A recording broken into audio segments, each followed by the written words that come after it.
আইন হচ্ছে নিয়মের এবং বিধিনিষেধের সমষ্টি, অর্থাৎ সবগুলোকে একসাথে আইন বলা হয়, যেটি দ্বারা আমাদের রাষ্ট্র সুন্দরভাবে পরিচালিত হয়।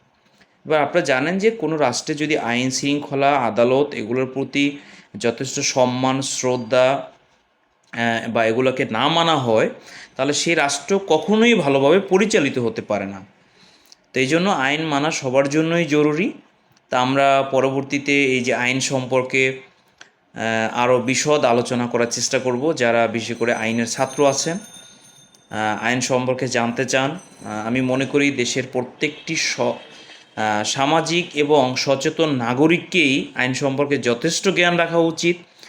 তিনি পেশায় আইনজীবী হন আর না হন, তাহলে আইন মানতে নাগরিকদের জন্য খুবই সহজ হবে এবং তারা চাইলে একটি সুন্দর রাষ্ট্র উপহার দিতে পারবে।